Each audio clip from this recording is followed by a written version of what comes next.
I'm so excited to spend this time with you here this week answering a question I keep getting from millions of you, which is, Ed, how do I begin to attract into my life the things that I want and the things out of my life that I don't want? It's a pretty important question. I don't know that you could ask a more important question. And so I'm here today to try to help answer that for you. Now, here's the good news. The good news is this. There are people who have become great at this. Yes, there are people who become great at attracting into their lives the things they want and getting things out of their life they don't want. Quite frankly, I've become one of them. I've studied them for many years, and I think I've become very good at doing that. I've coached many of them and continue to coach many of these people who are attracting things into their life that most people can only dream of. And let me tell you, these are things like the body you want, the relationships you want, the money you want, the emotions you want to experience, the memories you want to have. You can begin to attract those things into your life, and there's a science and an art form to doing it. Now, first, let me give you the good news. The good news is that there's a truth about you that I want you to hear. You ready? Yes, you. You were born to do something great with your life. Let me say that to you again so you hear it for all the people in the back.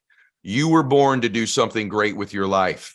And maybe it's been a long time since someone's reminded you of this. Maybe no one's ever told you. So I'm here to let you know that. Now, here's the thing that's interesting about doing something great with your life. You probably won't know when you're doing it because we think about only the big things in our life. You know, did I have this big award, this big promotion, this big circumstance happen? But oftentimes, the things in life that are very small end up being very big. For example, the man who helped my father get sober. That night where he helped my dad in the situation of my dad was going to lose his life or lose his family. That man didn't know that small, kind gesture of helping my father. He didn't even know if my dad would stay sober. He didn't know he was doing something great. He didn't think he would. Heck, this guy was an alcoholic and a drug addict himself at one time. So he certainly didn't think he was doing something great. But little did he know that that man would become sober and help thousands of other people get sober in the next 35 years. Little did he know that that man's son was me, and that I've had the blessing of making hundreds of millions of dollars and inspiring millions of people on every continent in the world. Little did he know that little thing that didn't seem like he was doing something great was changing millions of lives in that moment. So you won't know when you're doing it, but you were born to do it. You were born to live a great life. You were born to be happy. You were born to contribute. You were born to make your dreams come true. And so I want to remind you of that. Now, here's the sad fact. 95% of people will live their entire life and never do it. Maybe more. They'll go their entire life and never live a life that they want. They'll never make their dreams come true. They'll never have success. By the way, what is success? Success to me is having a very clear picture of what you want, and then eventually your life matches that picture. But I don't even think you have to have that to be successful. I think success, by definition, is have a very clear picture of what you want and be in the process of making progress towards making that a reality. Obviously, the ultimate success is achieving the life you dream of. But progress towards a worthy goal, a worthy vision in your life is the pathway to success. So why don't most people make it? Why don't most people? They go their whole life, they never really live. They react because they live in the physical world. They don't control their thoughts. I want you to remember this. Thoughts are the currency with which you purchase your dreams. Thoughts are the currency with which you purchase your dreams and your vision. If you can begin to change the way you think, literally, you can begin to change your life. But most people only operate in the physical world. They're not cognizant. They're not aware of even who they are. They don't even know who they are. And because they don't know who they are, they operate in the physical all the time. And so they're constantly reacting to what's happening around them, and they never dictate the terms. See, I don't think you lack vision in your life. You know, the Bible says, where there's no vision, the people will perish. Well, listen to me. I think you probably have some type of a vision for your life. If I asked you, do you want to be happy or sad? Which vision do you have? Which dream? Happy, rich or poor? You'd probably say rich, whatever that means to you. Rich in spirit, rich financially, rich in friendships, rich in love. You'd say rich. Do you want to be physically strong and healthy and have energy, or be out of shape and lack energy and have poor health? You'd have a vision for the health, right? Loving relationships or no relationships. Great memories or no memories. You have a vision. Your issue is depth perception. You think it's further away than it is.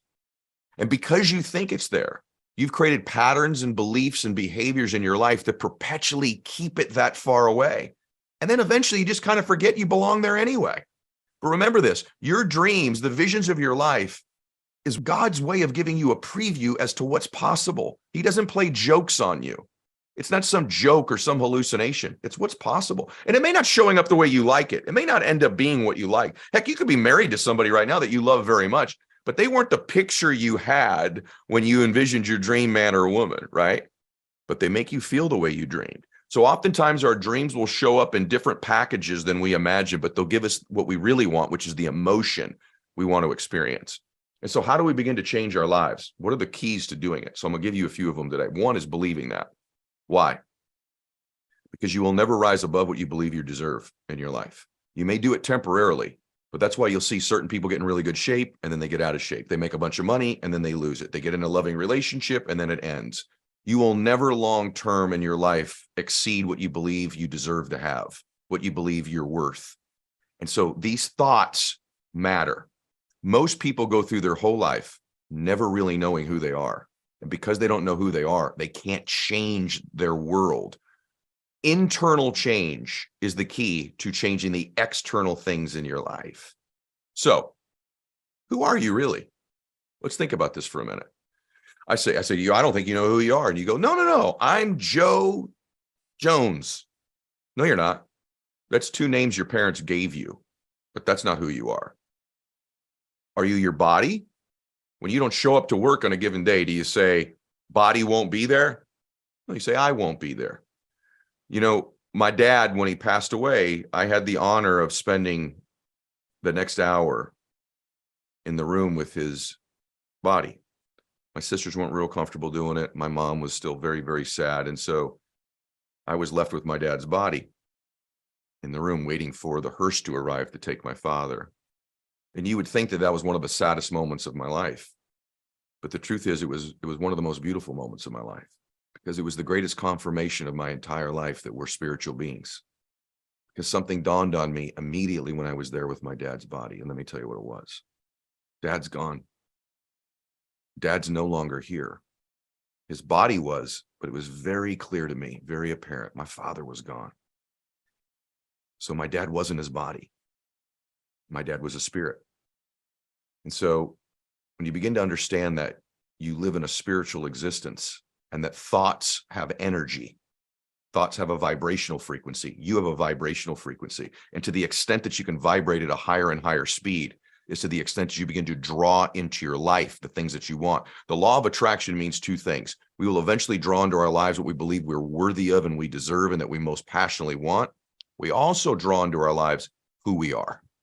We will eventually draw to our lives. We attract who we are. Why is that? So let's go through this for a minute. You're really two things affect change in your life. Remember this, repeated thought creates change. And the more thought is repeated, the more it vibrates at a higher frequency. The more repetition it has, the more often it happens, the more, that's when people say, I'm vibrating at a higher frequency. All that really means, that's why there's power to prayer. Because the more and more you do it, there's a frequency to it. There's a connection, there's a spirit that takes place. You know, when you pray, you're talking to God. And I do it many times a day. I do it on my knees every day, as many of you know, and I do it on my knees because it reminds me how small I am, that I'm not this body, and that I need something greater than me to help me, to guide me, to give me comfort, to give me strength, to give me insight. So one of the things that people that attract into their lives, the things that they want, have, many of them are praying people. Praying is when you're talking to God. Listen to me on this. Intuition is God talking back to you. These people have learned to trust their intuition. Trust their intuition. Prayer is you talking to God. Intuition is God talking back to you. And oftentimes it's a whisper. And if you can't get quiet, you can't get inside your own spirit, you won't hear it. There are other times in your life where that intuition is screaming at you. We usually answer those, but it's the whispers we often miss. Why is that? How do we begin to change our thoughts? Because you are, believe it or not, your life right now is a direct reflection of what you've been thinking about. It's hard to say that. It's hard to believe it. No, someone took advantage of me. Listen to me. You have to accept that your life right now is a real reflection of what you believe you're worth and you deserve. And you're just getting it.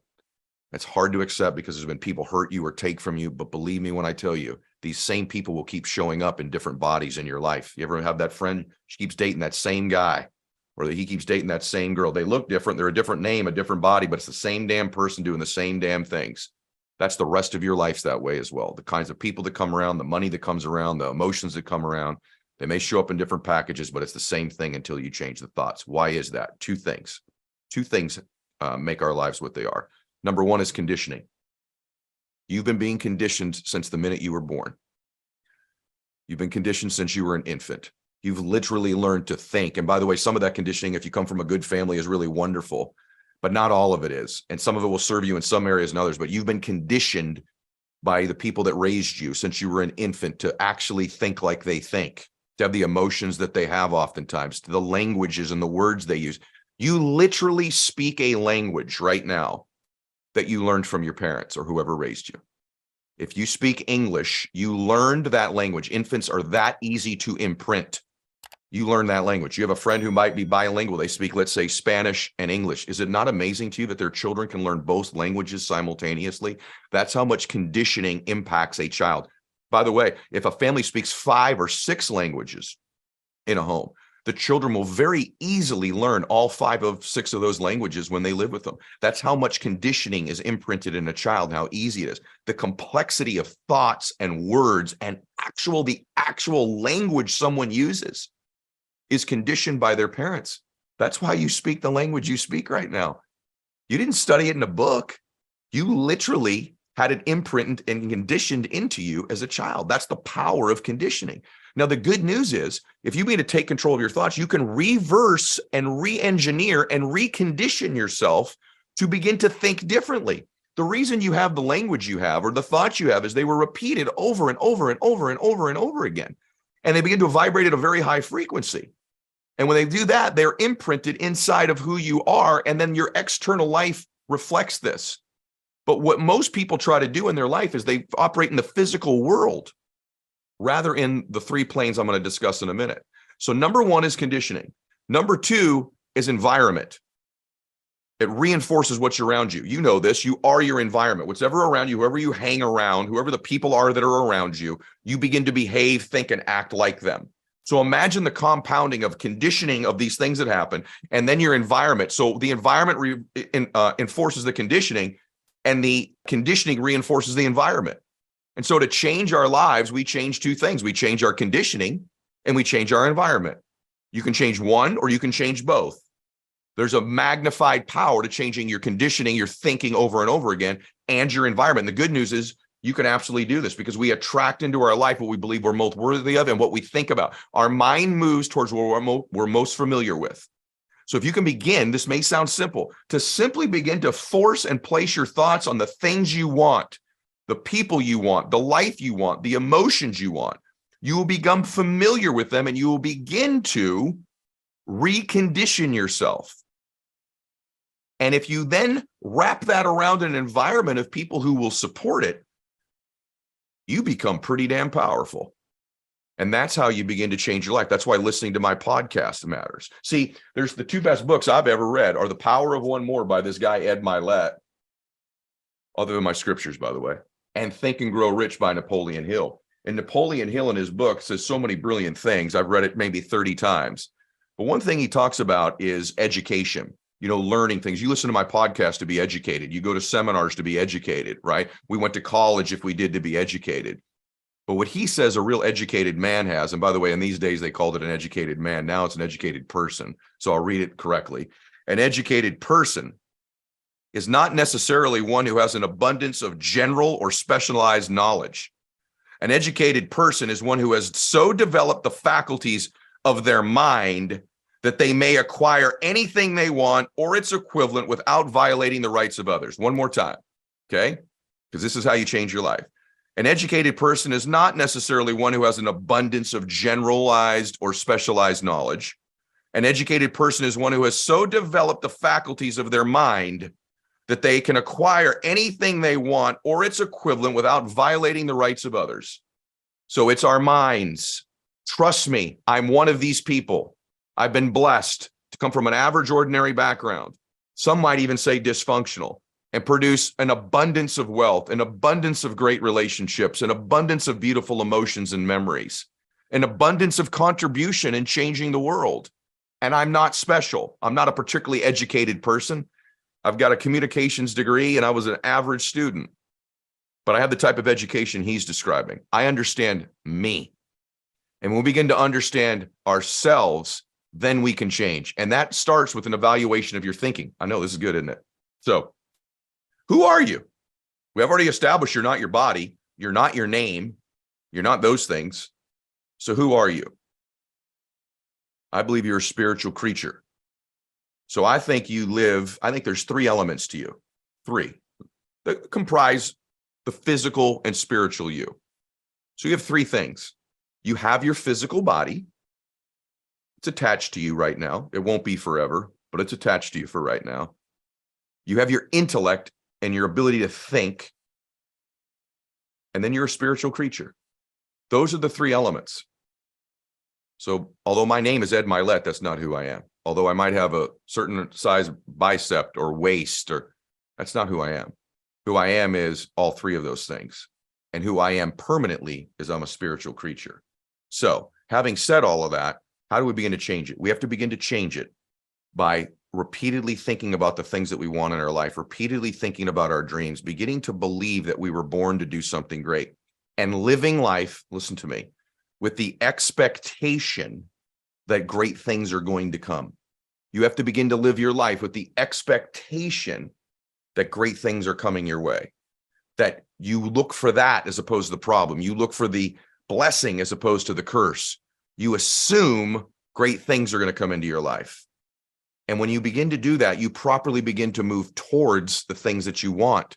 You'd be amazed the things that begin to become real to you when you repeat it. Have you ever had that thing where you're repeatedly thinking about somebody and all of a sudden they text message you and you're like, how did that just happen? Or you've got something you're really focused on doing and then there's something on TV that's the exact topic. How does that happen? Those things were always there, but they were outside of your awareness because you were not obsessed with them. The reticular activating system in your brain reveals to you the things that matter the most that you believe most deeply. So if you believe you're a victim or you believe bad things are going to happen and you live in that expectation, the world is going to reveal to you the circumstances that make that to be true. This is a fact. And by the way, it may be true, but if you believe I overcome the fact that I've got these deficiencies, I overcome the fact that I don't come from the perfect family or look the perfect way or the right race or the right ethnic sex or the right religion or whatever the world thinks is right, which there is no right. But because I don't have all the decks stacked in my favor, I overcome it anyway and win anyway. You begin to have those things enter your life, the people, the things, the meetings, the thoughts, the emotions come your way. And then what happens is you begin to get enthusiasm, and enthusiasm is an energy frequency. And when you meet an enthusiastic person with high energy vibrational frequency, highest energy always influences lowest energy. More certain person influences less certain person. So if I'm more certain I'm going to win than you are, then I'm not. If I've got higher energy frequency than you do, and you're up against me, I will defeat you. Because in life, we get what we most believe we deserve. And so if you can pour enthusiasm and passion into these thoughts that you have and repeat them regularly, you recondition yourself and then surround yourself in an environment. Remember this. Why does the environment matter? Here's a quantum physics saying, particles themselves are not responsible for their own creation. That means they don't create themselves. It's created by the environment, right? And so when we begin to change our thinking, we change our environment, we begin to expand. This is true of everything in the world down to particles. And that's what that body of yours is, right? And so the way you use the body is to understand this concept of the mind. And we begin to move our physical bodies, we change things. And the outside world begins to shift to comply with what we know we're worth. It will shift for you. It will begin to comply with you as opposed to conspiring against you. I promise you. You got to begin to think that the world will comply with your will. And then you add to that prayer where it's being blessed. See, one of the things I do very often, because it's part of my intention, intentions matter. Remember this, intent matters. Desire matters. See, when you have a dream, it's just a dream or like a wish. But when you move to desire and then you shift to intention, something happens. You begin to ask for help. You begin to ask others for help. And in my case, I can't tell you how many times I've just prayed and said, Lord, I need help with this. I need to understand this better. I need more people in my life. I need the meeting. I need this. And when I begin to do that, I find that when I pray about these things, that not too long after, he begins to talk back to me. And that's where my intuition speaks. It may not be the person, but it's an intuition. It's a whisper. You know exactly. You've had the moments. You know exactly what I'm talking about. So what I want to challenge you to do today is just very simple, is to remember you were born to do something awesome with your life, and you won't know when you're doing it. You won't know when you're doing it, in big ways and small ways. And the things that seem small in our lives may be the most significant later in our life, because we don't know the ripple effects of those changes. If we can change our conditioning, if our parents can teach us to speak an entire language when we're an infant and we're not educated at all by traditional terms, I promise you we can begin to condition ourselves as adults. But you've had thousands of those repeated thoughts the other way. You have to begin to condition the new ones. When you change your environment and you begin to understand, I'm a body with an intellect and a spiritual being, but I am not my body. I'm a spiritual being. And when I begin to work in the forms of energy, right, and vibration and frequency, and repetitive thought increases the frequency, increases the vibration, I begin to shift the world around me. And our dreams and our visions become realities. And then you become one of these people who are in that 5%. Listen to me. 95% of people go to work their entire life and work a 40-hour week and end up dead broke. Dead broke financially, dead broke emotionally, dead broke spiritually. 95% never live their life. These 5% over here understand only one distinction, which is the plan I just gave you. It's the only distinction. Here's the truth. Most people are scared to change who they are. In fact, even before that, they're a little bit scared to meet themselves. They've never spent any time getting to know themselves. But when you begin to do that and you go on that understanding of who you are, your life changes. You don't want to get to this end of this life and go, I blew it. I didn't max out. I didn't make anything happen. Here's the truth. Here's the truth. Most people will live their entire life scared. Scared. What are other people going to think? What if I fail? What if I'm not good enough? What if I don't deserve it? That's all conditioning. That's all conditioning. It's all a lie. See, if I can get you discouraged, I got you. No matter what you believe, if you believe in heaven and hell or whatever you believe, but if you believe there's a devil or an adversary, what can he do to get you in your life to be one of those 95s who never do anything? He just gets you discouraged. He just gets you to play scared. I don't have to make you dumb, because you're probably not, right? I don't have to make you lazy, because you're probably not. I just got to make you scared. I just got to discourage you. And most people go through their whole lives living in some type of fear of a boogeyman who doesn't exist. And they get to the end of their life and they have regret because they never got to know who they truly were, their true power. They were born in the image and likeness of God. They were born to do something great. If God is with you, nobody can stand against you. I want you to remember that today. You begin to think those thoughts repeatedly, and you change who you are. That whole particle thing of who you are that makes up who you are begins to change, and you literally become a different being. When you become that different being inside, this outside world complies, and you get whatever you want out of it. So let's get clear. By the way, be really clear on what you want, because you're probably going to get it. Be specific too. I want to lose weight. How much weight you want to lose? I want to be wealthy. How much money do you want to have? Right? I want to be happy. What are the emotions you want? Bliss, ecstasy, passion. What are they? Get clear about them, because the world's going to begin to comply and bend. You will bend the universe to comply with you, because you're going to listen to that intuition, which is when God's talking back to you. Woo! It was good today, wasn't it? Hey, it's Ed Mylett. I just wanted to thank you for being here, and I would ask you to please subscribe to the show. If you just click the subscribe button here, I would really appreciate it. It helps the show grow so we can get even more successful guests on the program to help you. At the same time, if you're subscribed, you're going to get access to the programs before anybody else in the world gets access to them. So if you would, click subscribe right here. Thanks so much. Do you ever think about what you think about? Because if you did, and if you took control of that, you could alter the direction of your entire life. Most people never take the time to take an inventory about their thoughts. Yet our thoughts control our world. Our thoughts are like magnets. They literally draw towards us that which we obsess about. And so most people never take the time to analyze what they think about. The most successful people I know are the most self-aware, meaning they're aware of what they do and they're also aware of what they think. They're aware of how they're perceived. So today's message is about thinking. Here's some stats you need to know. Number one is, average person, you and I have about 75,000 thoughts a day rattling around in this thing we call our brains and our minds. 75,000 of them. The crazy thing is 91% of those thoughts are identical to the previous day and are identical to the day before that and the day before that and the day before that. And then we wonder why our life seems to repeat itself over and over again. So really the difference in our life, if we have 75,000 thoughts a day, here's the crazy thing, 91% of them are exactly the same. The separation in our life is in those 9% of their thoughts, because remember this, these magnets are pretty powerful. That's why I'm always saying that your obsessions become your possessions, because they do. You draw into your life exactly what it is you think about. It's a physical reality that you attract to yourself what you think about. So the difference in our life is 9% of our thoughts. That's why people say all the time, the difference between winning and losing is so small, it's almost too scary to talk about. And really, we've identified what it is. It's 9% of what we think about alters the direction of our life. So what I'm here to tell you today is, you've got to hone in and get aware of what you think about, and then alter those 9% of the thoughts that are variable on a daily basis to serve you. Because if you don't, these thoughts become like viruses. They're viruses in our minds. What happens in a computer when it gets a virus? It slows down. It becomes sluggish. It doesn't function at its optimal level. Same thing with our thinking. If we don't get those 9% of our thoughts to serve us, our lives go in a completely different direction. So remember this, you don't see things in your life as they are. You see things in life as you are.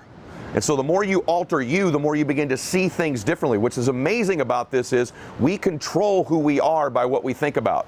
Think about this just for a second. Wherever you're sitting watching this, the chair that you're sitting in, if you're sitting in a chair, if you're driving in a car and you're listening to this, that seat you're in started in someone's mind as a thought, right? Every detail of it, the fabric, the cushions, the way it's structured, every single piece of that started in someone's mind as a thought and then became a reality by putting out the pieces together. See, everything in life is that way as well. It always begins with a thought. When we think a new thought, here's what literally happens. Thinking a new thought literally opens a space up in our minds, in our lives, that never existed before prior to having that thought. It's like a brand new space you've created just by thinking it. And what happens is your unconscious and subconscious mind goes to work on filling in that space with the people, places, resources, and things to fill it up like a room and an architect would, to fill up that space and fully furnish it. That's the power of how we think. So literally everything that exists started as a thought in someone's mind and then became a material matter. And so you've got to begin to think about the things you want to materialize in your life on a regular basis and think about it repetitiously. Literally the things that we obsess about become the things that we possess in our lives. Most people, those variable 9% of their thoughts is the new thing they're worried about, the new fear they have, the new response to an email they have to make, and they never dictate the terms.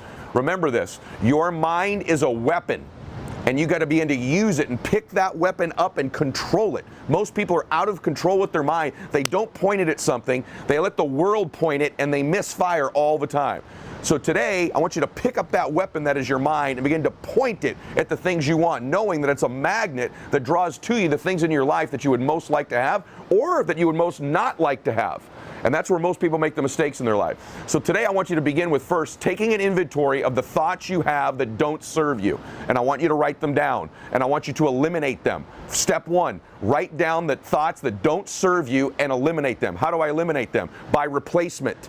You eliminate them with replacement by thinking a new thought. It's as simple as saying, what thought would I need to have that would serve me to get this goal or dream or vision that I have? And get that thought, write it down, repeat it over and over and over and over again. Because there's a part of our brain called the reticular activating system. And it's the filter that we see the entire world through. I talk about it a great deal in my book, Max Out Your Life.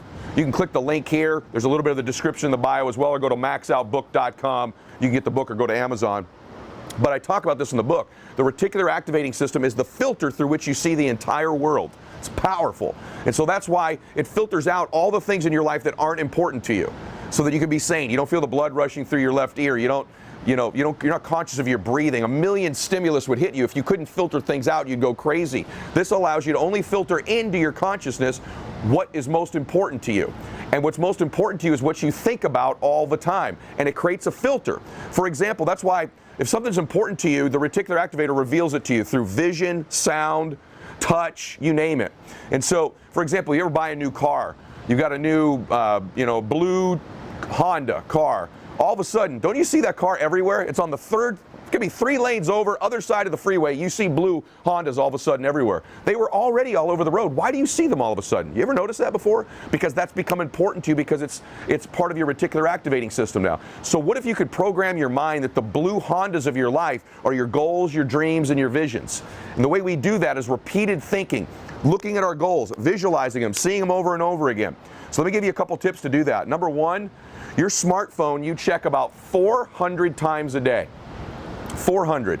The most important thing you could do is on your screensaver program the thoughts that would serve you, the goals that would serve you. That gives you 400 triggers a day. Every time you pick up this phone, you're looking at your blue Hondas. You're looking at what's most important to you. And what happens is when you put that down, the RAS begins unconsciously to help filter into your existence the people, the places, the conversations, the things that will help you materialize that space you've created with the thought. It fills it with the furniture of your life, the furniture, the people, places, and things. So the second thing is to program your phone with your goals and dreams. That's 400 triggers a day to begin to alter those 9% of your thoughts. That's my challenge to you. As you program that RAS, what's going to begin to happen is you'll literally be sitting in a restaurant 3 or 4 tables over as you're in a conversation. You ever had this happen? You just can't help but hear somebody in that restaurant 3 tables over. You shouldn't be able to hear them, that you do. And sometimes it almost drives you crazy, doesn't it? Like, I can't get these people out of my head. Why is it sometimes you can hear these conversations in a room or on an airplane away from you, and other times you can't?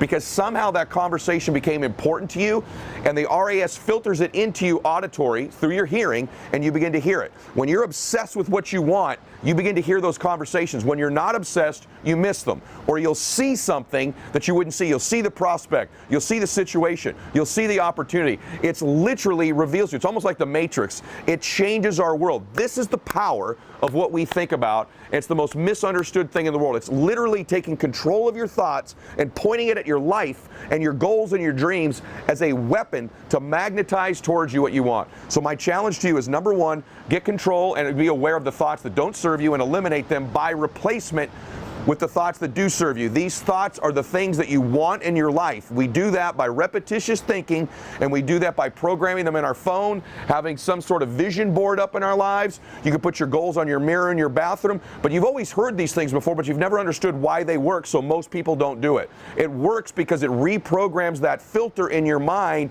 to begin to find those things in your life. If you don't take control of them and you think you're just going to work your way into it, you will work yet another year, another month, another decade, and that life's going to look an awful lot the same because we become what we think about, and if we don't alter those 9%, our life ends up looking exactly the same. So my challenge to you is to program your RAS, to write those goals down, and to repetitiously program them into your thinking as much as you can. I used to walk this beach as a kid and say, this is where I want to live someday. I knew exactly what beach, I knew exactly the area, and the more my brain went to work on that specific thought, that specific place, the more likely it was to happen. So remember this, the more specific you are with your thinking, the more intentional you are with the thoughts, the higher the probability of it happening, and your brain can go to work, that RAS can go to work on finding the people, places, things, and resources to fill in that very specific thought that you have. So don't be general, be specific, and repeat it over and over and over again to yourself, and you got a whole lot more likelihood of happening. The other thing is this, your brain likes to gravitate towards what it's most familiar with. The brain loves familiar things, okay? So the more you think about something, the more you place yourself on that beach, in that house, with that amount of money, with that body, the more repetitive it is that you place yourself in those things, those places, and those situations. The more your brain becomes familiar with it, the more it gravitates towards it. You can't think about it once. It's the repetition over and over again. Your brain begins to think, oh, I belong here. We belong here. You actually eventually convince yourself, literally, that you belong in your dreams by the repetitive and specific thinking and visions of them over and over again. One thing to be conscious of is the RAS doesn't reveal to you necessarily what you need necessarily, because what you need has always been there. What it does is it opens you up to seeing, hearing, feeling, tasting the things that you need in order to attract them into your life. The last part of the steps that I want to share with you is that you've got to control the beginning and the end of your day with your thinking. And so one of the first things you need to do when you wake up, after you do your stretching, your prayer, your meditation, whatever it is to take a 5-minute window and control your thinking, whether you after your meditation, your prayer, whatever it is, but you take a 5-minute window and you visually see your goals and dreams. Picture them as videos in your mind. Picture them as you possessing them and see them written down on a sheet of paper. This will begin to control your mind for the day. And then at the very end of the day, what I do, one of the last things I do after my prayer, when I'm laying in bed at night, is I read through my goals and my dreams, I picture them, and I allow my RAS and my subconscious mind to go to work on them. When I get my sleep, it's going to work on revealing to me, it's playing back the video, believe it or not, of my day in my mind, and it is revealing to me the things that I may have missed in that day that could bring those things into my reality, and it helps me wake up ready to get them as well. So if you'll do that, where you wake up, you go to bed, and when you check your phone, you are going to alter those 9% of your thoughts. These are 3 key steps on changing the way you think, and we know if we can change the way we think, we change the 9% of our thoughts, we change what we obsess about, we begin to possess them. That thought opens up a new space that didn't exist before, just like that chair you're sitting in, and we'll begin to create those things in our lives. Use these 3 steps to change your thinking, and I know if we stack that up over a day, a week, a month, 3 or 4 years, and a decade, the direction of your life is completely different. You see yourself living like this. So we've been discussing an awful lot lately, finding more bliss in our lives, the pathway to more happiness, because it's probably the question that I get asked the most.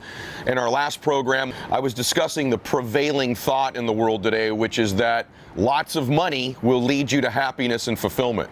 In fact, I was recently interviewed on another person's program with another influencer who's a friend of mine. And we had an honest disagreement. It was his contention in that program that if you're broke, you can never be happy or fulfilled. And I just have an honest disagreement about that. I know an awful lot of people in my life who don't have a ton of money but are blissful and live very happy, very fulfilled existences. On the other hand, I know a lot of people who have a ton of money who are not happy, aren't fulfilled, are empty, are constantly searching for what will make them happy, what will deliver bliss in their lives. And I want to be clear with you. I've been happy when I was poor, and I've been happy rich, and it is clearly my contention, I want to be clear with you, that happy rich is better, because you can do more things for people when you have money, for the people you love, for the causes that you believe in. I don't want you to confuse the idea that if once I get money, then I'll be happy. I talk in one of my previous audios called Blissful Dissatisfaction about the concept of learning to live blissfully and yet simultaneously stay dissatisfied. Most people conflate those concepts. They think happiness and satisfaction are the same emotion. They're not. They're completely separate emotions. You can be happy and still dissatisfied. You can live in bliss and still be a dissatisfied person, wanting to chase your goals and dreams, wanting more in your life, wanting to contribute more, earn more, get more significance, make more money. And so I've been happy rich and I've been happy poor, and I can tell you for sure in my life, being happy rich has been far better. But I'm not confused into thinking that money, this wealth, living oceanfront, they necessarily make you happy, because no matter where you go in your life, you have to bring you with you. And so if you can't learn to be happy when you don't have all these things you think you want, I can promise you won't be happy when you do have all of them. And like I've said, I have many friends of mine who are not in careers where they make a lot of money. They're never going to be wealthy. And they're completely happy, blissful people living very fulfilled lives because they're making a difference in other people's lives. I think it's a terrible contention to think that only money is the only way to happiness in the world. And I know that's the prevailing thing you see on TV, reality television, you see it on social media. I can tell you that it's just not true. I coach and mentor many, many very wealthy people. And the reason they work with me, in some cases, they like to make more money. They'd like to grow their businesses, their brands, or careers. But many of them work with me because they want to be happier. They want to be happier even though they've got great careers, even though they've got notoriety, even though they've got money and material things. And so today we're going to talk about that separation and what I think is the pathway to becoming happier, and that is finding your purpose, finding your mission, finding your calling. We've discussed this a little bit previously in other programs, but I think there's also some confusion about this as well. See, I really believe in order to really live a fulfilled life, I think material things can make you happy short term. I mean, we've all bought something in our life before, and when we bought it, we were happy. We bought that outfit we wanted, the pair of shoes, the car, the house, and we were happy when we bought those things, and we've enjoyed them, and they bring joy to other people. And so there's no doubt that material things and wealth can make you happy. but it's short-lived. There's a big difference between happiness and fulfillment. If you want fulfillment in your life, it's going to be long-lasting and enduring. It's not going to be things. It's not going to be money. I understand that having money can help you do many things for other people, and we're going to talk about that in the program. What I believe about fulfillment is that if you can find your calling, if you can find your purpose, your mission in your life, that's the pathway to not just happiness, but a level past that, which is fulfillment. So let's talk today a little bit about finding our calling. And I get asked often, how do I do that? I don't know what my calling is. I don't know what my mission is. Here's what I can tell you, that when you do find it, you will know. There'll be a peace about you. There'll be an intuition you'll have that it's just a knowing, this is where I belong. This is what I was born to do. And I can tell you, it's almost like a relationship you're in. It's not always going to be perfect. There's going to be bumps, but many of you listen to this have found that right person. You're in a relationship. It's not always easy. It's, people think, well, once I find my calling, it's just going to be a smooth path because that's what I was called to do. It's my mission. It's like everything's going to be divinely put in order from me. And that couldn't be further from the truth. It's just as messy as things that aren't your calling. It's just as difficult as things that aren't your calling. In fact, sometimes when you find your calling, your path and your mission, those things can sometimes be more difficult than the things you were already doing. And so it's like any relationship you're in. Once you found the right person, it's not perfect all the time, but you have this sense of knowing, this sense of peace, this sense of purpose, this sense of right. Really, you have this sense of home. And you're at home with that person. When you find your calling in your life, you're going to feel home. And that's the feeling I can best describe to you, is you'll just feel at home. You'll feel like it's right where you belong. And so I want to dispel a couple myths. Number one myth that I hear is that your career has to be your calling, has to be your mission. You know that adage of, once you find something you love, you'll never work another day again in your life. And that's completely true. But I'm just going to be very real with you. For many of you, you're going to find a career that is your calling and your mission and your purpose. And you're going to be blessed that what you do for a vocation is also your calling and your career. But that is not the case for everybody. Sometimes your calling, your mission, your crusade, your purpose is not your career. I think it's important to try to find a way with your work that can best suit your mission and purpose and calling. But for some of you listening to this, you've been trying all your life to find a career that is your calling. Well, what if your calling isn't a career? What if you're supposed to make a bunch of money at your job or your business, and you're going to take that money and you're going to use that towards your calling and your mission and your purpose? In other words, your career, your business is to generate income, revenue, that's going to fund your calling and your purpose and your mission. I can tell you that I have many friends whose job or their business they had wasn't their real calling, but they made a lot of money, and that's why making a lot of money is so wonderful. They made a lot of money in their initial career or business, and they took that money, and that money, what they did with it became their calling and a career. So I just want you to consider, yes, you should be trying to find a job or a business within alignment with your cause.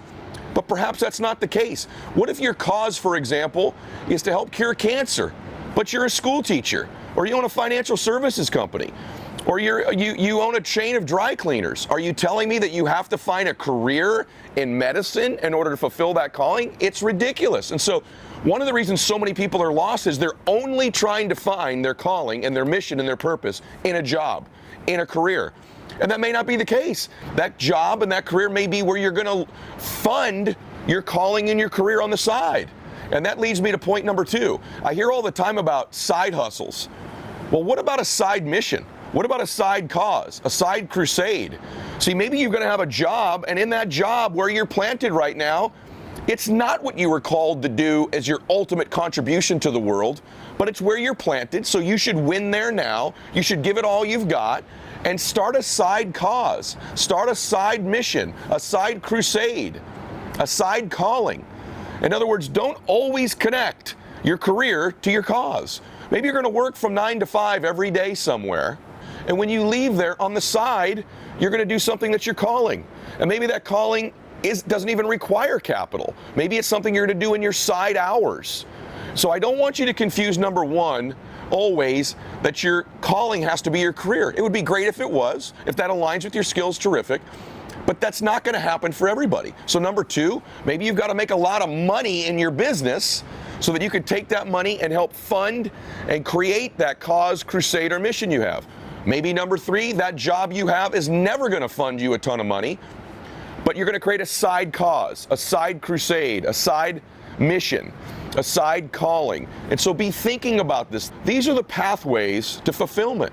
And so it may be your career, it may be making a lot of money in your career, it may be that when you leave that career at the certain time of day, you get to change and put your Superwoman cape on, your Superman cape on, and that's when you decide to donate time. Perhaps that calling, a crusade or mission, that side mission of yours involves money. So you've got to have a job that generates a lot of money so you can fund that. Maybe it's not that at all. I mean, there are millions of things that could be your calling or your mission. I mean, you could be donating time at a shelter. You could be in charitable work. You could be working with children. And I think that's the misnomer, is that I hear people all the time think their calling has to be something they monetize.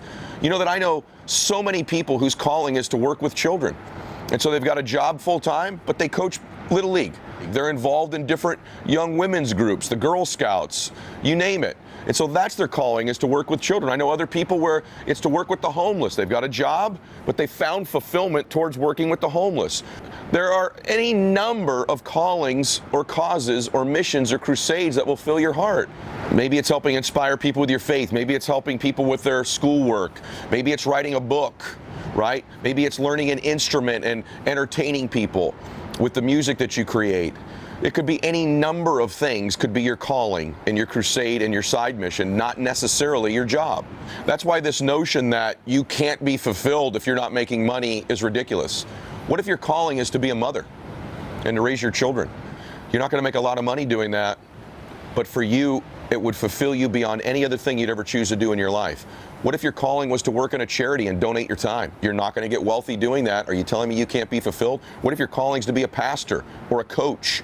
See, there are all kinds of callings and crusades and missions in life that you're not going to make millions of dollars at.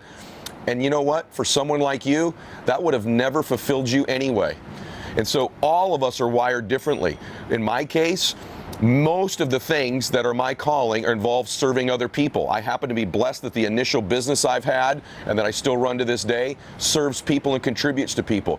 I've been able to take the wealth I've made, and it's afforded me the time to invest in all kinds of children's causes that I'm passionate about, family causes that I'm passionate about, and that money was important in giving me the time to do it. Also allows me to write the checks towards those causes that I want to help and support as well. And so for me, the pathway was career and making a lot of money.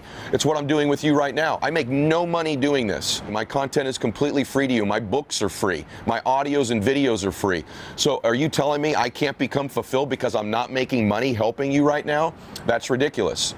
And so the next point is, always your calling will be somehow contributing to other people. Your mission, your purpose, your calling, your crusade will always involve helping other people somehow. Next point, it will involve natural giftedness you have. I've talked about this in previous audios.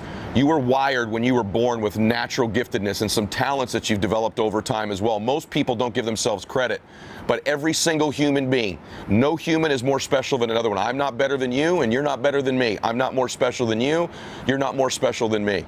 You were born and you've developed incredible gifts in your life. It could be your gift for kindness, for compassion, for intensity, for learning, for teaching, for speaking, for listening, for humor, for a musical instrument, your math skills, your engineering skills, your problem solving skills, your inspirational skills. There's all kinds of talents, all kinds of gifts people have. Maybe it's the gift of touch. Maybe it's your vision as a leader and what you can see in the world. But you were given special gifts. Don't shortchange yourself. The pathway is almost always through your gifts. That may or may not be your career. This is where we begin to move towards our mission, our cause, and our crusade. The next thing I would suggest you do is ask yourself a powerful question. Who do you admire? Who are some of your role models, some of your heroes? And begin to think about that. Why do you admire them? What are the things they've done or the attributes you have that you admire so much in them? I can tell you this is going to be one of the most powerful things you're ever going to hear.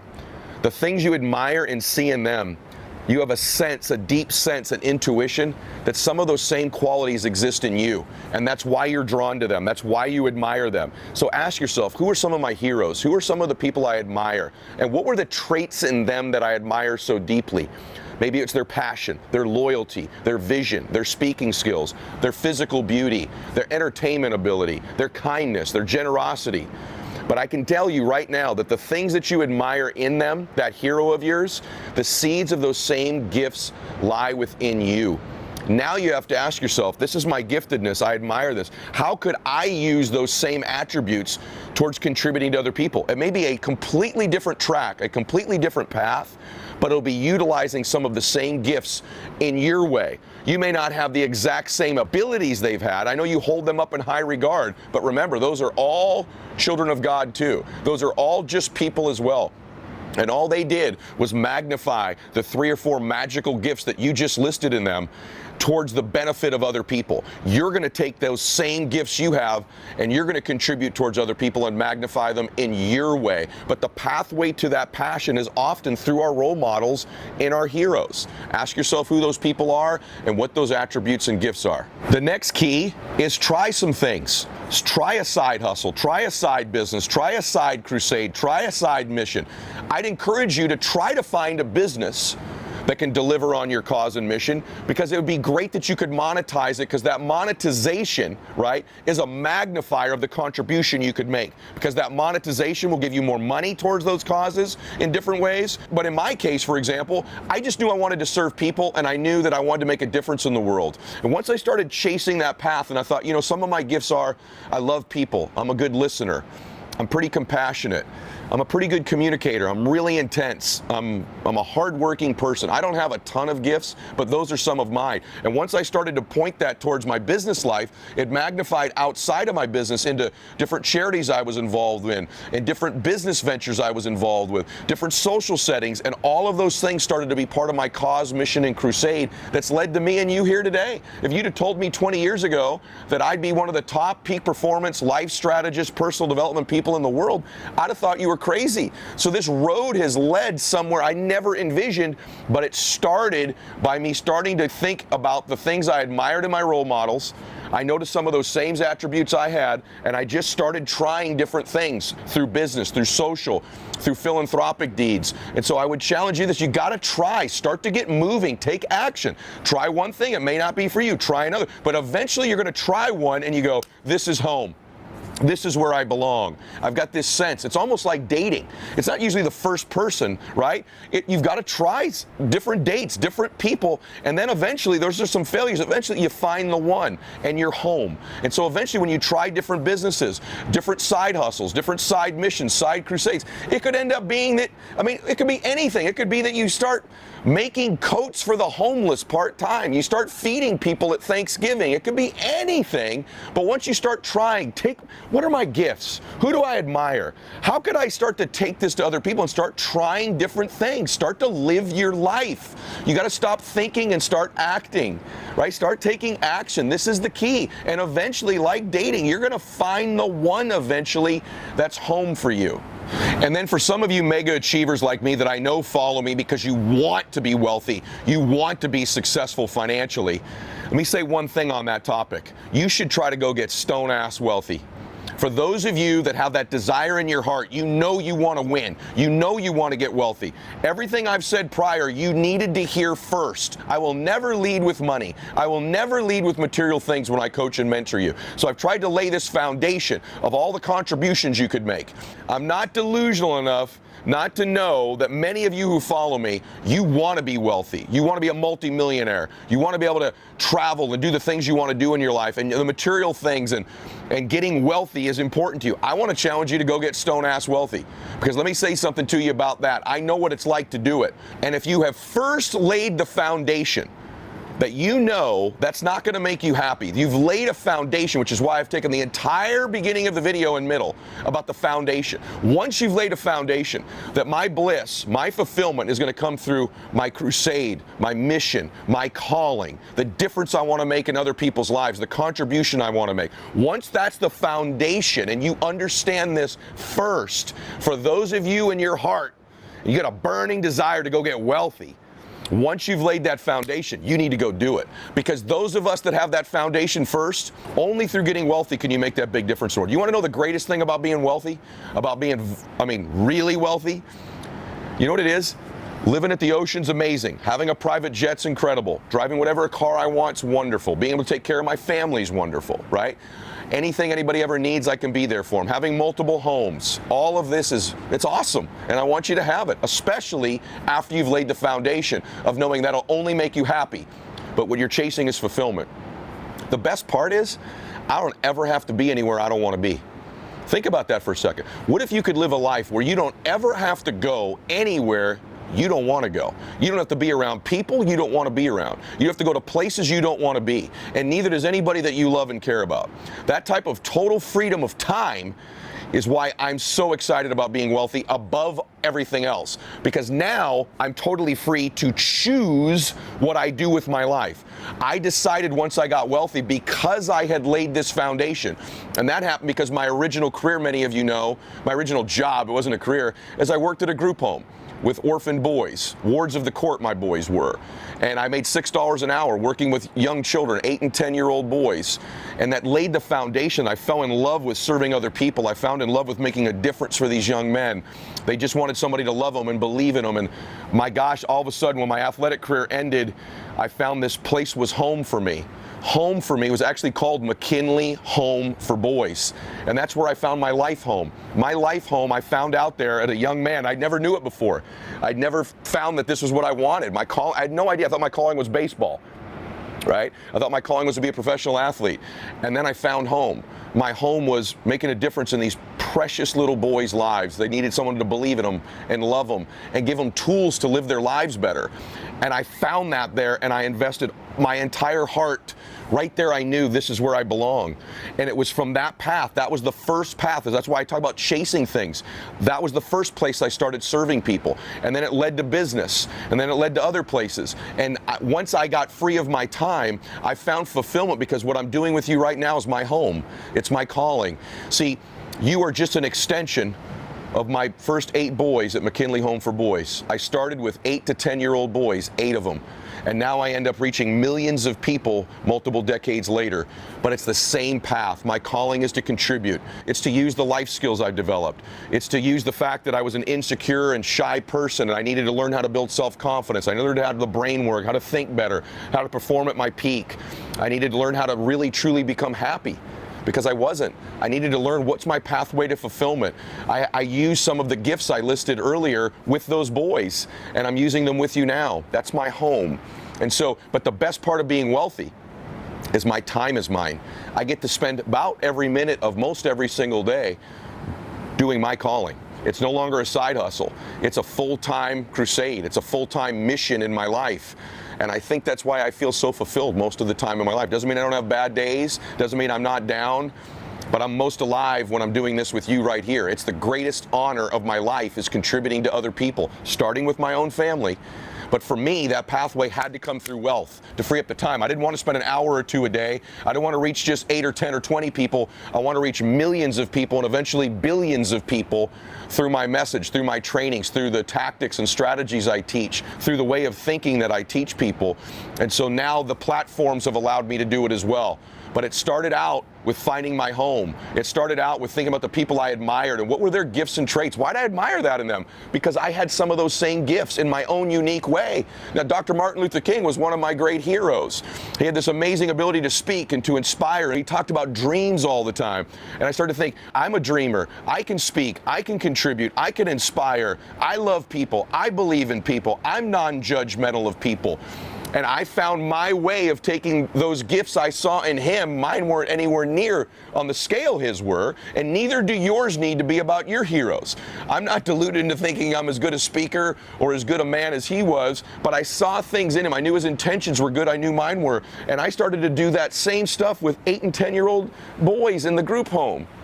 And then it magnified and the pathway led. That's how it's going to happen for you. This is truly how we find our calling in our life. And it's truly how we find fulfillment. And so for those of you that want to be wealthy, let's go get it. I want that. There's a whole segment of people that need to go get wealthy to fulfill their mission. Not everybody, though. Some people, their mission is to teach school or to be a pastor or to be a nurse or to be a mother.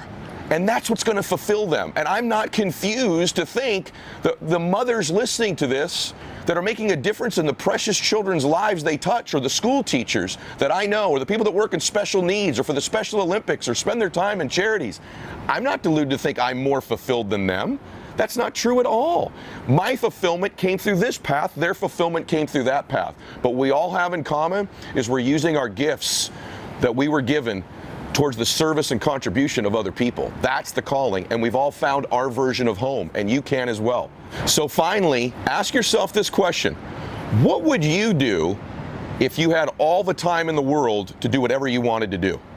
What would be the things you'd be doing? I know you'd say, well, I'd be sitting on that beach out there, Ed. And you would for a while, trust me. And maybe you should try it once you get wealthy. But you can only play so many golf courses. You can only sit on so many beaches. And guess what? Sitting on that beach is going to make you very happy. Playing a great golf course is going to make you very happy. Going to an incredible restaurant is going to make you very happy. But there'll be a point where it's just not enough just being happy. You're going to want to be fulfilled. And so get a level past that. If your time was all yours, how would you spend it? Who would you be helping? What would the difference be that you're making? What are some of those gifts you've got that are unique to you? And stop beating yourself up, for real. What are some of those gifts? Is it your intentions? Is it your heart? Is it your faith? Is it your voice? Is it your beauty? Is it your humor, your articulation, your critical thinking skills? What is your gift? There's 2 or 3 of them, and when you uncover them and you point them in a direction, that path eventually will lead to somewhere that is total fulfillment for you. And so today, I hope this helps you just start to think a little bit more deeply about what would make me fulfilled. Is it really money? Or is it finding my purpose? Is it finding my passion? Is it finding my cause, my crusade, my mission? For some of you, that doesn't require money at all. And for many of you, it does. And I want to help both of you get there, and I want you to both be acknowledged for the incredible difference you make in your life. My prayer for you is that you find happiness, but what I really wish for you, what I really pray for you, is that you find your version of fulfillment, your version of heaven while you're living here on earth. And I can promise you, it's by finding your calling, using your gifts, and contributing to other people. And it's just a matter of starting to try different things. Think about who you admire. Ask yourself what some of those gifts are, and eventually you're going to find your home. 2 of the most fundamental things that I think you have to have in order to go achieve at the highest levels. You know, we talk oftentimes about strategies and tactics and mindset, and there's a million different things that, you know, we could talk about that contribute to winning in life. But at the highest levels, if you were to distill it down to 2 very simple things that I would wish for you, that I see in the people I coach, like if I'm going to recruit somebody into my business, what are the things I look for in them? Is it background? Is it intellect? Is it people skills? Is it their ability to close? There's all these things. The things that I look for in people are hunger and focus. It's their ability to be super hungry for what they want, incredibly after it, and the ability to be laser focused. And I want you today to evaluate those 2 things in you. Let's start with hunger level. I mean, how bad do you want your goal right now? I think there's a lot of people in the world today, because it's a really niche thing to talk about, I want this is my outcome, this is my goal. Like, how bad do you want? Do you want it as bad as breathing? Do you want it as bad as anything you ever wanted in your life? And if you calibrate it at the highest enough levels, what I found is the people that are the hungriest, they find a way. When you know why you want something, when it's desperation, the power of being desperate is something that most people avoid. They think desperation is a weakness. And I'm here to tell you, desperation is one of the most powerful emotions you could possibly possess, because when you're desperate, you find reserves and reservoirs of ideas, talents, and a strength that you don't know you have when you find yourself in a desperate situation. So ironically, the one thing most people avoid in their life, hunger, which is caused by being desperate. When you're starving, you become desperate. Think of somebody who's starving on the street. They've got to, how resourceful would you get if your children were literally starving and you had to feed them, right? So the number one thing we need more than anything to win is hunger, which comes from a state of desperation. Yet we're constantly trying to comfort ourselves in the real world to avoid the state of being desperate.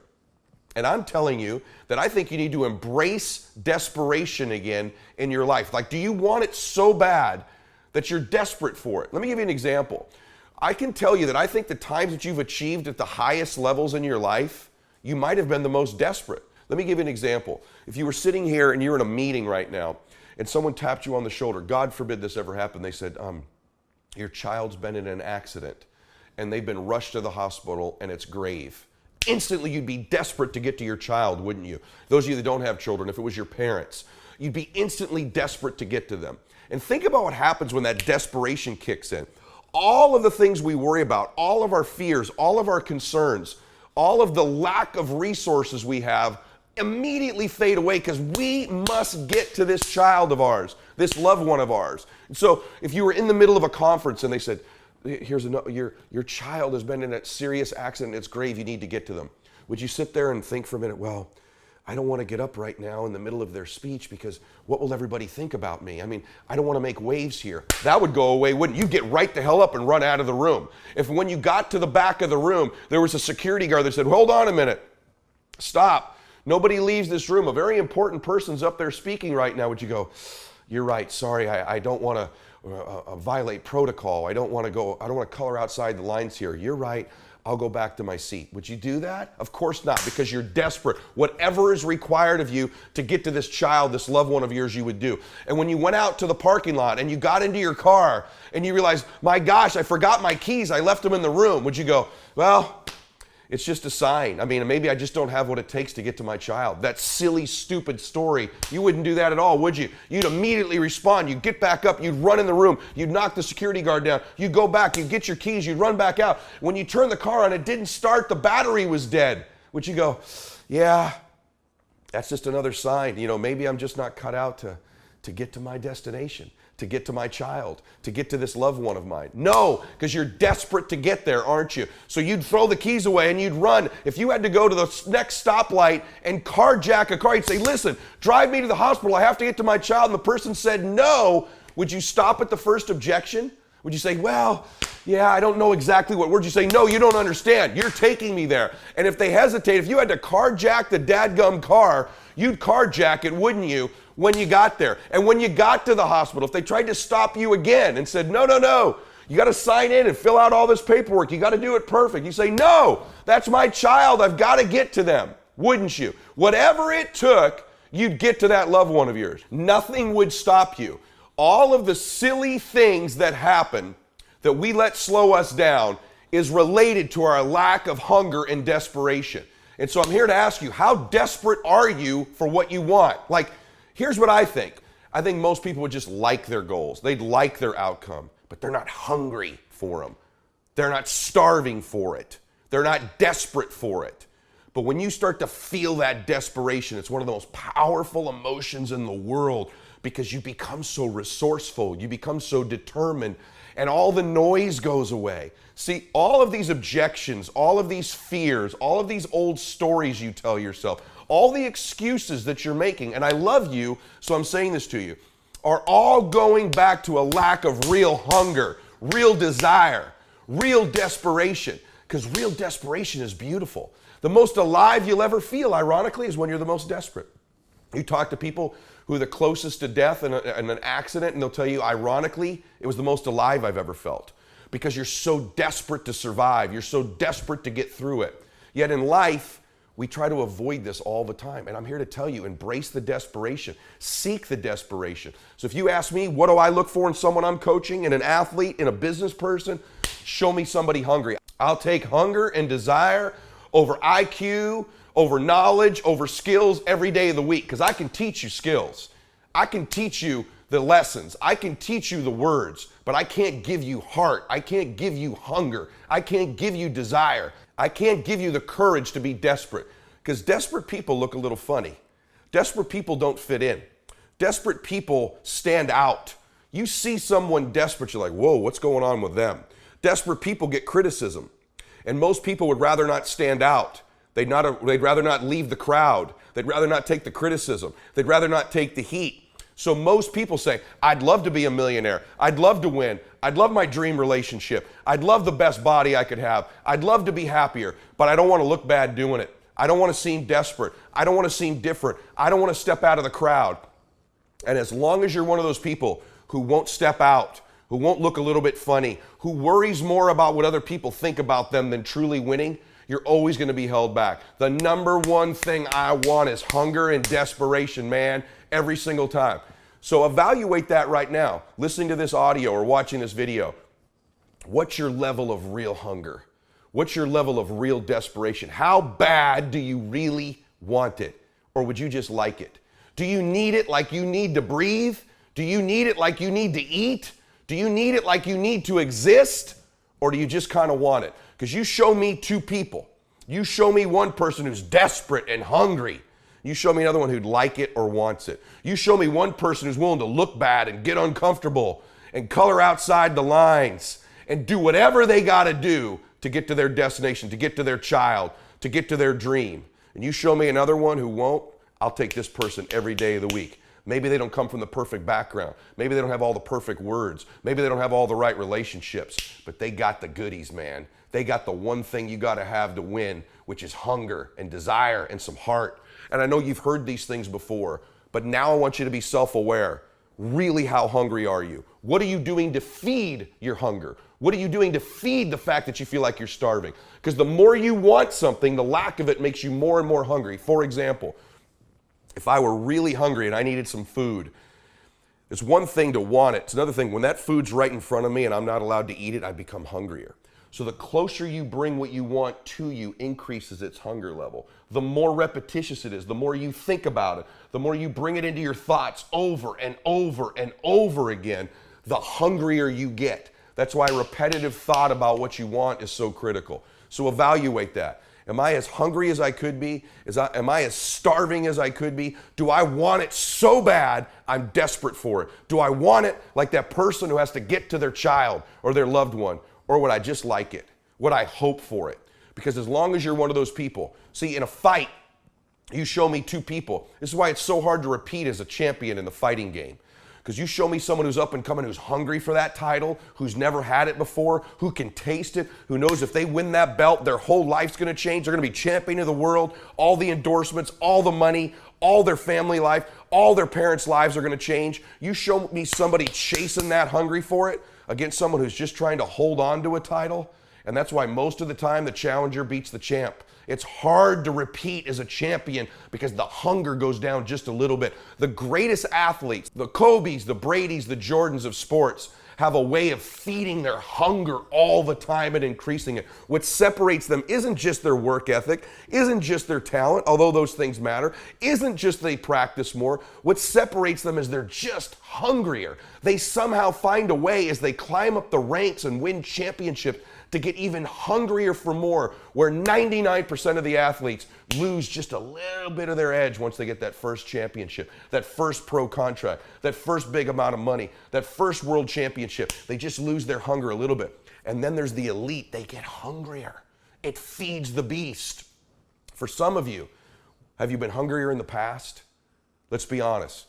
In the past, were you hungrier for that first promotion, hungrier for that first goal, hungrier for the first house, hungrier for the first relationship, hungrier for the first time you got fit? And have you lost a little of that hunger where you're just not quite as desperate as you used to be? And so it's feeding your desperation. And the way we do that is we feed it to ourselves over and over again because it becomes something we must have. We have to have it like we got to eat, like we got to breathe. Feed the hunger. Feed the desperation, embrace it. Don't try to look so pretty because this desperate state eliminates all the things that hold you back. Your fears, your worries, what you don't know, what the obstacles are, signs, haters, lack of information, lack of blah, blah, blah. It all goes away when you're hungry. The second thing is focus. Can you get laser focused? Human beings can get incredibly great at anything they put their minds to. Total immersion in any topic. Most human beings can become great if they give themselves enough time. The truth is, most people overestimate what they can do in a month or a year, and they dramatically underestimate what they can do in 5 years or 10 years.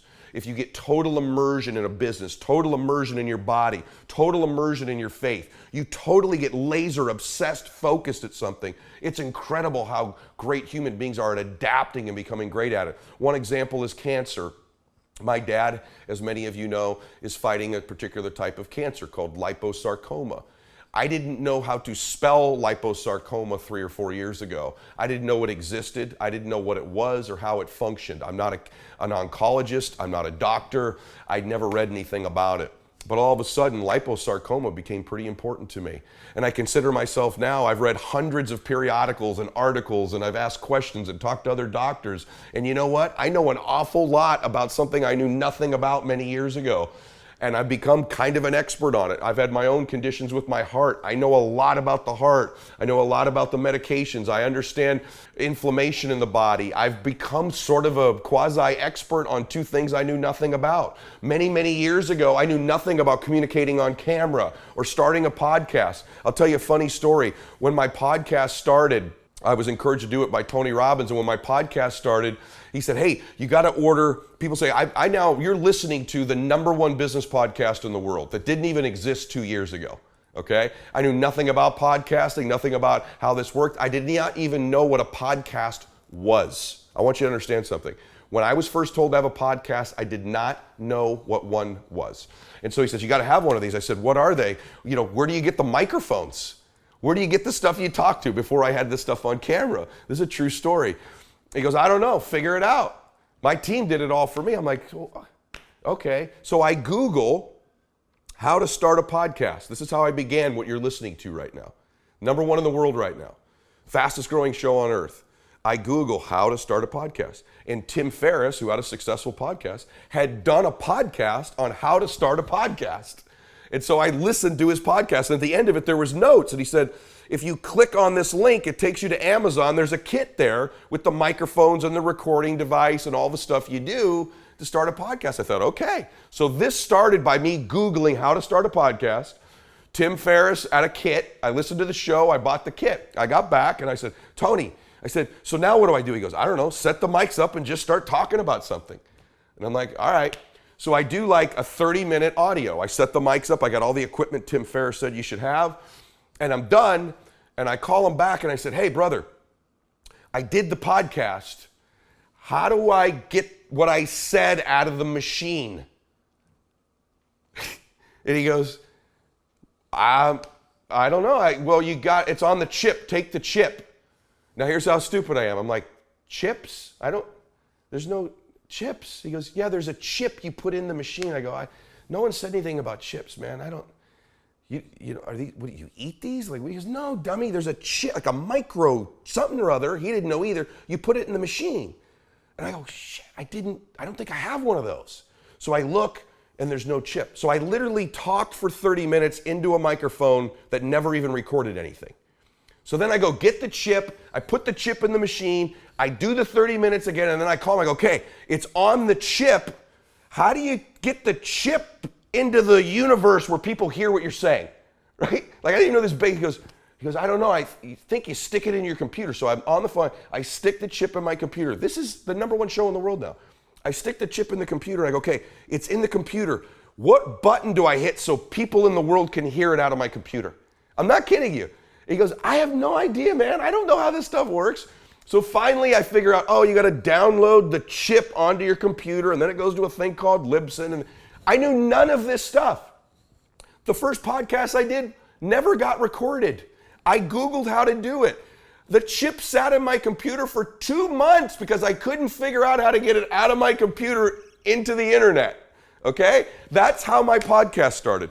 But I've become laser focused about podcasting. I'm like, then people said, you should record it and put it on YouTube as well. So I've learned, where do you get the cameras? How do they do it? How do they post it on YouTube? What do you type? I knew none of this stuff. My first Instagram video, literally true story, I do a 30-minute video. My son's kind of the guru.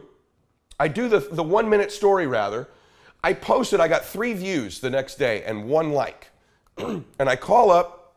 This is what I hear. I call up Tony and I go, hey, no one listened to my Instagram video. He goes, well, you posted it at 1 o'clock, man. You need to post around breakfast time. And this is what I hear him say. I don't know anything about this stuff. True story, swear to you. He goes, you got to post around breakfast time. And dummy, you got no hash browns in your post.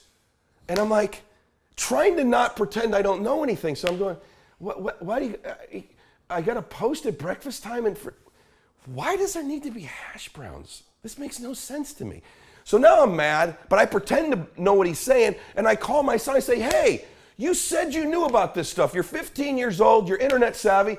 Don't you know All the videos have to be posted at breakfast times, and you got to have hash browns in the video. My son's like, Dad, why would it matter what food is in your video? I go, I don't know, but he's telling me it has to be breakfast time with hash browns. We went the whole day, my first post, lamenting the fact that I had no hash browns in my video. Turns out he was saying hash tags, but I didn't even know what a hashtag was 2 years ago. And so finally we figured out the hashtags, how to post, how to do a podcast, and it leads us to where you and I are here today.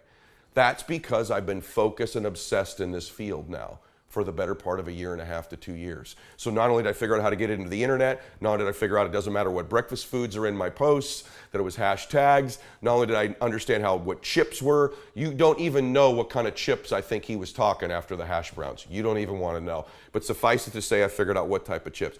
1.5 years later, for my podcast now, and I like him to do more downloads than Tim Ferriss does. And he does a great podcast, but after learning about his kit and Googling how to do it, to think that it's come this far is mind-blowing, because human beings that get obsessed and immersed in any topic can become great at it, and so can you. So pick what you want and get laser focused. Begin to eliminate all the distractions. You are not hungry enough. You are not starving enough, and you are not focused enough. I say this to you as a friend. What are the things that are stealing your focus? Who are the people that are stealing your focus? And begin to eliminate these distractions. Get laser focused and obsessed on what you want. Be starving and hungry to get it. Be desperate to get it. The combination of desperation and hunger with laser focus over an extended period of time is the formula to be great at something. And you can apply this formula. Get laser focused, eliminate distractions, eliminate the things that steal your laser focused on it, your research on it, your obsession on it. Begin to do these things and you will begin to change your entire life. Yes, I want your mindset better. Yeah, I want your identity higher. No question it's important to have great associations in your life. But daggone it, you've got to get hungry and you've got to get focused. And I know these sound like basic things, but go to any area of your life you want something right now. Pick the number one thing you want to change. Body, money, business, relationship, faith. I don't care what it is. Pick it right now. 1 to 10, how hungry are you? How desperate are you? 1 to 10, the most desperate and hungry you could be. Rank yourself. Number 2, how laser crazy obsessed focused are you on what it is you want? 1 to 10. 10 being hyper psycho crazy obsessed focused, nothing's in your way. And to the extent you can increase your desperation and hunger and your obsessive focus will be to the extent that you can flourish. Because when those things convene and converge, all of a sudden the collaborations, the people, the circumstances, the breakthroughs, the insights necessary begin to reveal themselves to you. And not only that, reveal themselves to you with momentum and speed at which you cannot believe. You can wake up 1.5 years later, be number one in the world at something that you didn't even know existed before. I'm a testimony to that, and you can be as well. Your success is going to be predicated more than anything on your hunger and desperation level and your ability to get laser focused and eliminate the distractions in your life. This is what makes us great. I think of athletes that I know, I've watched them get obsessed and hungry early in their careers, and as they make a little bit of money, they start, they're a rapper now they're an actor, now they're a producer, now they're a business person, and their basketball or football or baseball or boxing or UFC career begins to suffer as their focus gets diminished, as their obsession gets diminished, as their immersion gets diminished. The great ones never lose that. They never lose the hunger. They only increase it over time. I always try to lay out for you what the solutions are, and then I like to give you a plan. I want to give you a 4-step plan to both increase your hunger and increase your focus at the same time. So the first step is always to evaluate where you are currently. So give yourself an evaluation. As I've asked you, 1 to 10, how would you rank your hunger and desire level? Are you all the way desperate? Are you the most desperate you possibly could be? Because again, I promise you, this is a healthy form of desperation. Okay, so 1 to 10, evaluate where you are, and then also give yourself an evaluation of where you are in your laser obsessive focused. 1 being completely unfocused, distracted constantly, even forgetting what our goals are. 5 is we're on it from time to time, we keep some notes, we evaluate. 10 is just obsessed, crazy, nothing else matters. focused. If you're not at least at a level 8 or 9, you're not optimizing your effectiveness level at both of those areas. Number 2, you must become more intentional to change those things. So it's just starting out. Everything in life comes from intention. You must intend to increase these things. So I want you to become incredibly intentional at feeding your hunger level. Bringing the goal closer to you, repeating it over and over, makes you starving for it. And the more you can increase that state, the more you stay focused. Ironically, there's a connection between hunger and desperation and focus. They're related. So be intentional about them. The story I gave you about if, God forbid, a loved one or a child of yours was in an accident, can you imagine how focused you immediately become when something becomes that important to you, that desperate to you? What happens is everything else, all the distractions of what other people think about us, any other circumstances, what we don't know, what we don't have, anything scarce to us, goes away because we're so desperate, it increases our focus. If you think about anything you've had that becomes desperate to you, if there was a burglar in your home, for example, and you were desperate, think about the millions of things you're no longer thinking about and how focused you are in on that one thing. We've all had that time when we're laying in bed at night and we think we hear a noise, right? You become so focused, you hear every little creak in the ceiling, don't you? Every little movement of the floor. You hear your sheets move. Oh my gosh, there it is again. You become hyper aware and hyper focused when you increase desperation. So become intentional is step 2. Third, what is your plan? What is your strategy to increase your hunger level and to increase your focus level? So part of that plan might be, I need to be around people more immediately who can hold me accountable and repeat back to me what I've told them my outcomes are. I need to put myself in situations where I'm accountable, where I'm a part of a group where I have to report my results to them. Perhaps it's going public if it's your body, and going public with, this is my intention the next 30 days. This is what I'm going to do. Putting additional pressure on yourself. Perhaps it's shrinking the time frame down. The sooner we must do something, the more desperate it becomes. In other words, if something has to be done within 10 years, how desperate is that? But if it has to become sooner and sooner and sooner, or even if there just has to be a real date put on it, gives us some desperation knowing that date is coming sometime soon. So what is your plan and strategy to increase your desperation? Increase your hunger level, and then focus. What's your plan to increase focus? Oftentimes that could be a plan to eliminate distractions. What's your strategy to eliminate distractions? It might be, I watch too much television at night and it distracts me from my goal. Perhaps you should remove that television from the room. That's a plan and a strategy to eliminate the distraction. Perhaps it's you're being on the internet too long or playing video games. Maybe you need to eliminate them. Perhaps in your nutrition, you're trying to get fit. The distraction are snacks that you have in your home or alcohol. Maybe they need to be removed from your home. What is your strategy and plan to eliminate distractions and increase focus? Because without the evaluation, without the intention, and without the plan and strategy, an actual plan to increase desperation, an actual plan and strategy, get creative, get resourceful. It's only with a plan that you can begin to make changes and a strategy. Otherwise, it's just a thought. And then fourth, what immediate massive action are you going to take right now? I'm talking about right when this audio or video ends. What's the immediate first massive action you're going to take towards that plan?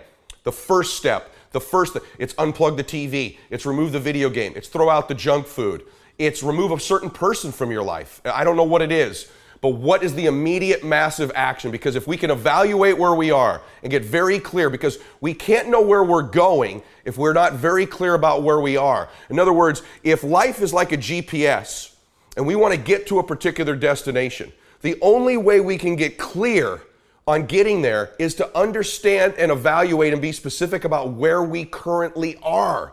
That way we can build the directions. There's no sense of direction, not just with where you're going. Where are you? You must know both places. Evaluate what you want and be very honest and evaluate where you are.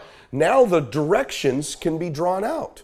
So we must evaluate, number one. Number two, we must make it our intention to do so. We must get intentional, get specific. There's a power to intention. There's a power to pointing our mind, which is a weapon, at these issues. Third is our strategy. What is the exact plan we're going to take? Without a strategy, you have no shot. You must have a strategy. The strategy doesn't have to be perfect. The strategy can evolve, but there must be a game plan. There must be something you're doing immediately to start towards this journey. It tells our mind we're making progress. It sends a message of, I'm serious about this. And then fourth, you must take immediate massive action. Knowledge is not power unless it's applied. And you haven't really made a decision and changed anything until you've taken an action. And if we delay the action to later, we can have all the evaluation, all the intention, and a great game plan. No action, no momentum, no progress. So what's the one step, the one action that you're going to take immediately towards increasing your focus and increasing your desperation level? What is the immediate action? Once you have those four things, we now have a recipe to change. And so today's message to you was to wake you up as a friend, as your brother, is to say, listen, if we're going to get this done, if you're going to make things great happen, you got to get very clear on what you want, very clear. But we have got to get starving. We've got to get desperate. We've got to get hungry to perform at the elite level. And for some of you who are already performing pretty high, the reason these next goals are coming more and more slowly, the reason that progress is slower the higher you climb, is because you're less hungry, you're less desperate, and you've got more distractions. Some of you that are starting out in the very beginning of your journey towards chasing goals, I'm giving you the recipe. You must increase the hunger level, the desperation level, and you must get more focused. But for some of you who have already achieved that are listening to this, I'm telling you, I understand it. I relate to it. You're like that champion who's trying to repeat. And although you're not satisfied with where you are and you have big goals and ambitions, you must get honest. Am I as starving and as desperate as I was in the very beginning of my career, in the very beginning of my business, in the very beginning of my journey in my faith, the very beginning in the journey of my fitness, whatever it is? Because I can promise you, if we drew a line back to where you made the most progress, you were the most desperate. And the goals start coming slower, don't they? As we become less and less desperate. You've got to feed that. And then the other thing is, there was a time in your life, if you were achieving at a high level, whether it was getting your master's degree or graduating college or passing an exam for your business or getting to your first big promotion, I can promise you, if I went back and looked at you, you were laser focused and all the distractions went away. This is the same formula and the same recipe. Success leaves clues. I have a great audio you should listen to called Unlocking Your Success Code. It's one of the original ones I've done. If you're on YouTube watching this, go over to my audio platforms on iTunes or Spotify and search for Unlocking Your Success Code. I talk about how the fact that you have a code to your success, if you can repeat that code and apply it to all your goals and dreams, you'll produce the same results in different areas. And so today, I want to challenge you to get very clear on what your recipe is. If you've already been achieving in your life, evaluate these two areas.